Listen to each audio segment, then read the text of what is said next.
مساء الخير ومساء الجمال ومساء كل حاجة حلوة على عيونكم زي الكيكة الجميلة الحلوة دي.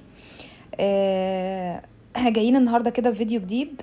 بصوا بقى، يعني كيكة كل يوم يا جماعة، يعني كتير مننا دلوقتي بقى والشتا والشاي بلبن بقى والكلفتة تحت البطانية قدام التلفزيون، وعايزين حاجة كده ايه ننقنقها جنب الحاجات السخنة. نسكافيه بقى، شاي بلبن، شاي، كاكاو. عايزين حاجة حلوة بقى، والشهية بتتفتح قوي في الشتا. دي كيكة بقى تقدري تعمليها في وقت قصير جدا وسهلة جدا ومقاديرها موجودة عندك في البيت. مش معضلة خالص ومش صعبة. تمام. وطعمها كمان حلو جدا، عايزة اقول لكم يعني ميكس كده بين الانجليش كيك والكيك العادي. تقدري تقومي تعمليها كل يوم، تقدري تعمليها سادة فانيليا، وتقدري تعمليها شوكولاتة، تقدري تعمليها ماربل زي ما انا عاملاها. بصوا، يعني خطيرة من الآخر، تحفة بجد. طيب، قبل ما ندخل بقى في المقادير والطريقة، ما تنسوش بقى لايك كتير يا جماعة، لايك وشير وسبسكرايب للقناة. مرسيل كل حد جديد بيدخل العيلة الصغننة بتاعتنا اللي هتكبر حبة حبة بيكم، ومرسيل كل لايك وكل كومنت حلو قوي منكم. على عيني وعلى راسي. تعالوا بقى هنا، بصوا بقى بقول لكم اول حاجه، طالما انا دخلت المطبخ وقررت اعمل كيك، اول حاجه بدخل اعملها بولع الفرن على درجه حراره 180. تمام. في انواع الكيكات اللي فيها صواني بتبقى الكيكه عاليه شويه، بولع الفرن على درجه حراره 180. تاني حاجه، جبت قالب الومنيوم اهو، ودي افضل حاجه لخبز الكيك، ودهنته زبده طالعه من التلاجة، سبتها تهدى شويه، وبطنت القالب كويس جدا بالزبده. تمام تمام. تعالوا بقى نقول المقادير. المقادير، بصوا بقى، اول حاجه 3 بيضات بدرجه حراره المطبخ، نص كوبايه زيت على زبده، نص كوبايه زيت على زبده سايحه، ربع كوبايه لبن دافيه. تمام. كوبايه سكر عادي، سكر تموين عادي بتاعنا، السكر السنترفيش الحبيبات. يعني مش مليانه، ناقصه معلقه كبيره. رشه ملح وبيكنج باودر وفانيليا، وكوبايه ونص دقيق ومعلقتين كاكاو. تمام. هكتب لكم المقادير تاني في صندوق الوصف. هجيب الاول الثلاث بيضات وهبتدي اضربهم كده كويس جدا بالمضرب بقى، بالهاند بلندر. انا عندي الهاند بلندر فيها القطعه بتاعه المضرب او الويسك دي. يعني بستخدمها. عندك مضرب، عندك خلاط، مفيش اي مشكله، بصي المتاح عندك حطيه. هبتدي انزل بالسكر حبه حبه، علشان انا عايزه القوام بتاع البيض والسكر يهيش كده ويتقل ويبقى فومي. يعني بصوا هوريكم بقى شكله دلوقتي. بصوا بقى شكله عامل ازاي، بصوا تقل وهاش وبقى كريمي قوي. شايفين شكله؟ هو ده القوام اللي انا عايزه اوصل له. هتضربيه بقى بمضرب يدوي، بويسك، بهاند بلندر، بقى بخلاط، اللي يعجبك. هبتدي بقى احط رشه ملح واحط رشه فانيليا. انا الاول ضربت البيض اللي بدرجه حراره المطبخ، والسكر نزلت حبه حبه بالسكر، اللي هي كوبايه سكر على 3 بيضات.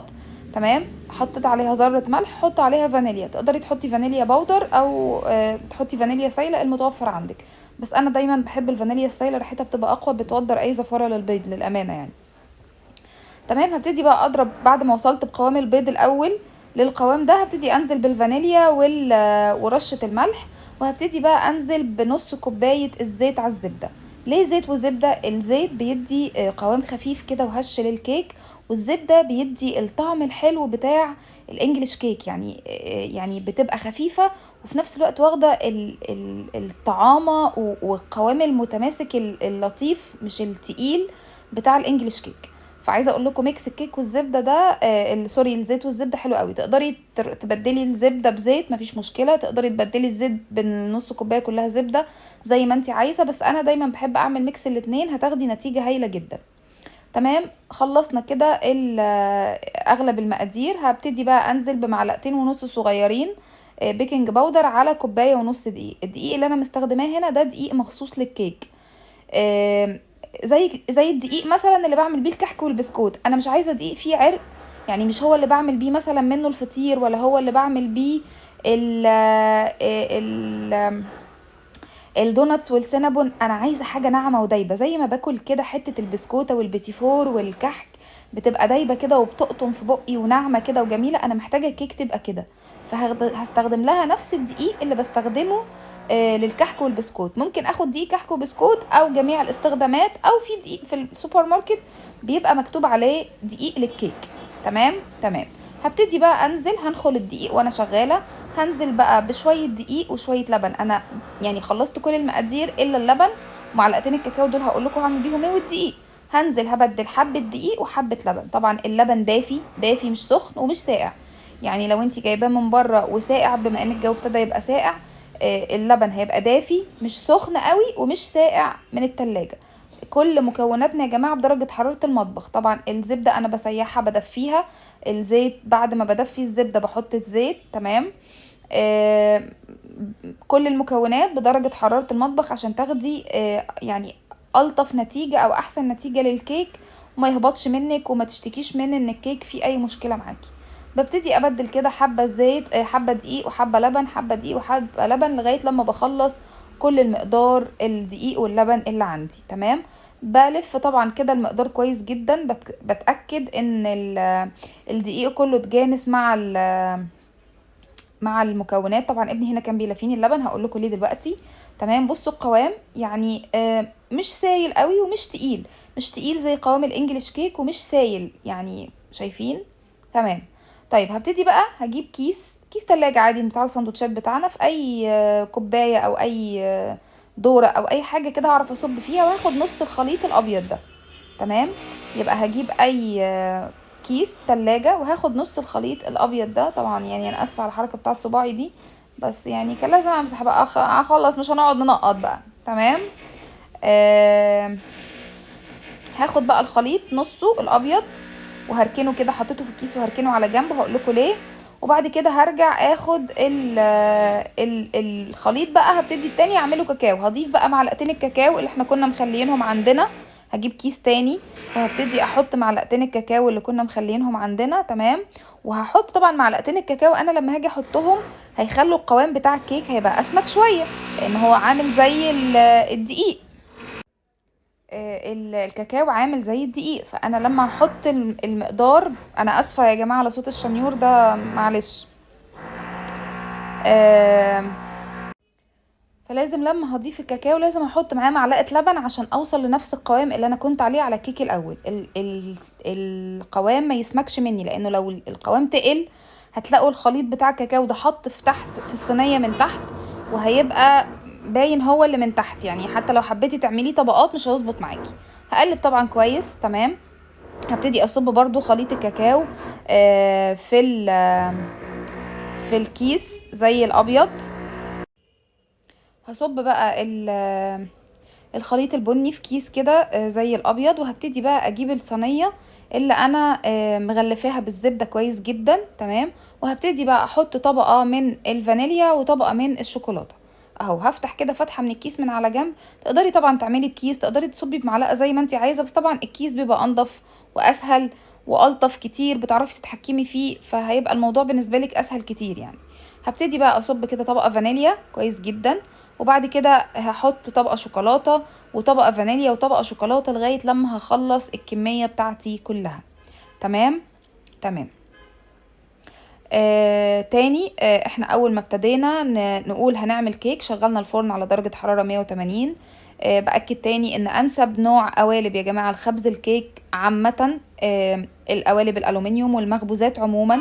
يعني لو بنوتة لسه بتجهز كده حاجتها لازم تجيبي معاكي قوالب الومنيوم. التيفال والجرانيت والكلام ده كله ما بيطلعش الكيك يعني احلى لون ولا الطف سوا. لا طبعا الانسب والاحلى فيهم اللي هو الالومنيوم ده، عن تجربة. للمخبوزات كمان احسن حاجة يعني صينيتين تلاتة مثلا بمقاسين تلاتة، صينيتين كيك بشكلين مثلا على صينيتين تلاتة مدورين على اتنين مثلا، او طقم مستطيل، هيبقى الدنيا لطيفة معاكي. وفي نفس الوقت عايزة اقولك عمرك ما هتندمي ابدا ابدا ابدا ان انت جبتيهم في المخبوزات. بتوزع الحرارة حلو جدا، وزي ما انتوا بتشوفوا انا في اغلب المخبوزات بتاعتي خصوصا بقى الكحك والبسكوت والحاجات دي انا بحب استخدم الالومنيوم.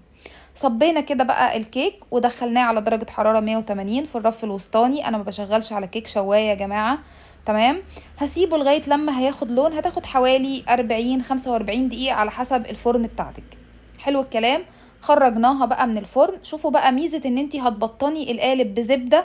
بصوا تحفة جدا، ولا لزقت، بصوا القالب زي الفل، ولا هتلزق ولا هتتقطع، وهتطلع معاكي بمنتهى السهولة. حلوة جدا. جربي، ولا دقيق بقى ولا بطنة بدقيق ولا اي حاجة. هتبطني القالب بزبدة بس، يعني هتغزري الطبقة، هتجيبي حتة زبدة تسيبيها لما ترتاح كده من التلاجة، وهتحطي طبقة لطيفة يعني حتة صغيرة هتظبط لك القالب. هنا جبت بقى نوتيلا، سيحتها كده، فكيتها على النار مع معلقه زيت، مش على النار مباشره، على حمام ميه بمعلقه زيت. جبت نوتيلا ابيض ونوتيلا بني. تمام. وهبتدي بقى ايه، جرنش الكيك كده بس عشان الولاد ينبسطوا بيها كده ويحسوا ان الموضوع شكله مختلف والدنيا شكلها مختلف. عايزه اقول لكم جربوها بجد، طعمه جدا وحلوه قوي. زي ما قلت لكم اليومين دول بقى، والدفا والشتاء والمشروبات والحاجات السخنه، والشتاء بيحب الحاجات الحلوه كتير، والولاد كمان بيذاكروا. عايزين حاجة حلوة بقى أول العصرية، عايزين حاجة حلوة بالليل، تقدري تاخديها في فطار، تقدري تاخديها في عشاء، تقدري تاخديها في سناك جنب نسكافيه أو قهوة أو كوباية شاي بلبن. تحطيها في اللانش بوكس للولاد. ممكن على فكرة لو انتي كلتيها بس كده حتى من غير الشوكولاتة، حلوة جدا. يعني لو عايزة تستغني عن الخطوة بتاعة الشوكولاتة مفيش أي مشكلة. بصوا بقى شكلها من جوه هشة وجميلة وخفيفة وطعمة، وواخدة هشاشة الزيت وطعامة الزبدة.